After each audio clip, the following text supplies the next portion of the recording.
Yeah. Then we have basal cell carcinoma. So we coming to tumors, basal cell carcinoma. So as even the name suggests, it's basal cell. Remember the layers of the epidermis. We have the basal layer as we come up all the way to the keratin.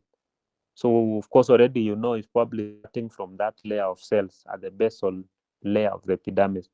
So it's like low-grade malignant tumor. So it's not very aggressive. It's malignant, but not very aggressive. So that's what we mean by low-grade malignant tumor. So there are small hyperchromatic cells. That means hyperchromatic is takes a lot of stain, so it becomes dark. It will appear dark, resembling basal cells. So they look like basal cells of the epidermis, and that is why they're called basaloid cells, and that is why it's called basal cell carcinoma. Then there's what we call peripheral palisading. When you talk of something palisading, it's in line, as like the way you will put a fence. You know, putting a fence. For example, I think it came from the fact that people would use, you know, uh, pointed sticks to make a fence around maybe a homestead.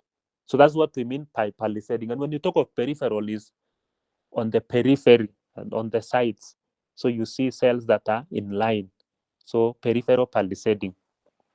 So mitotic various patterns. So what we mean by mitotic, there's a lot of mitotic activity. So there are a lot of cells that are in various stages of division, some not completely divided and so on.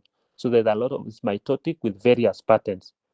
And this one arises from the basal cells of the epidermis, as we've already said, or epidermal appendages. So it can occur from also the appendages. For example, the hair follicle, it can occur from there. It can occur also from the sebaceous gland, the epithelium of the sebaceous gland. So those can arise from all that. And it tend to invade the dermis. That means it starts from the basal cells, but can invade the dermis and any deeper underlying structures, but is almost never metastasizes.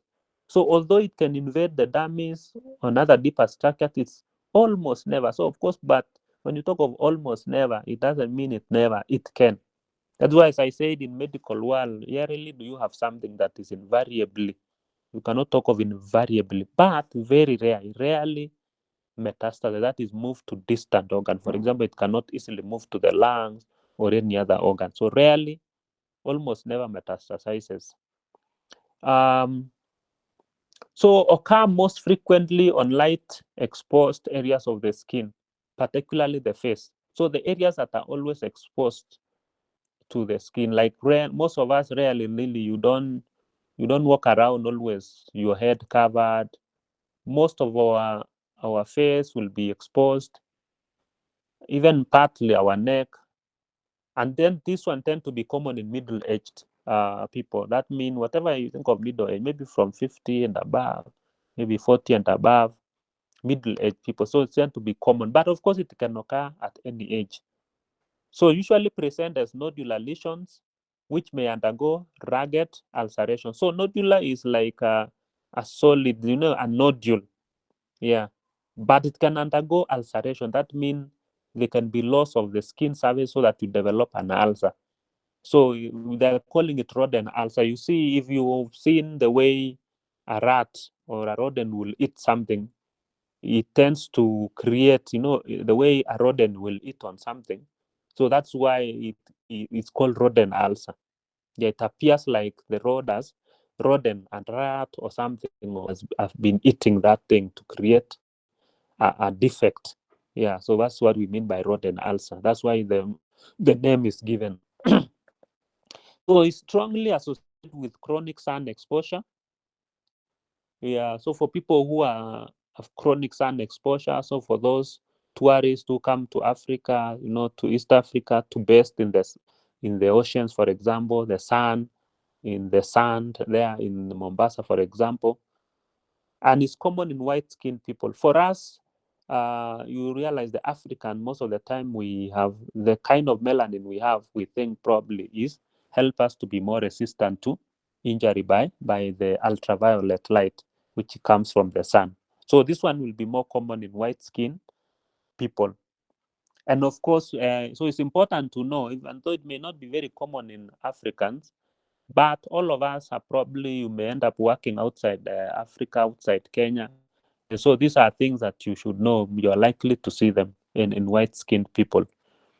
So we have also a diagram of microanatomy of or histopathology of basal cell carcinoma. What we've already said, you can see the tumor cells, they are basaloid, so they look like basal cells. And then we have the sometimes when we talk about an artifact, it means it is not something that is actually there. It may be because of something that happened to the tissue during preparation. For example, in this case, the tissue shrank and unusually during preparation. And that is why that one is called shrinkage artifact. So it's not some artifact.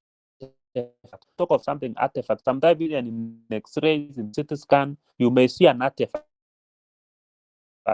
They're not necessarily part of that, but because of some scenario, there was an artifact. You can have solid patterns, and you can see the palisading. I was talking the line, just like the way you will put them up to a fence. You put some stick to form a fence, and they're in line. So what do we mean by palisade? Talk of peripheral palisading. You see at the periphery, you see those palisading. And that's just a diagram also showing the most common areas. So most of the time you tend to find this basal cell carcinoma could be as a nodule, or it could be ulcerated, what we talk of rod and ulcer. It will be around, if you look at the base of the ear and the ankle of the mouth, if you look just above that, those are the most common areas where you will find that basal cell carcinoma.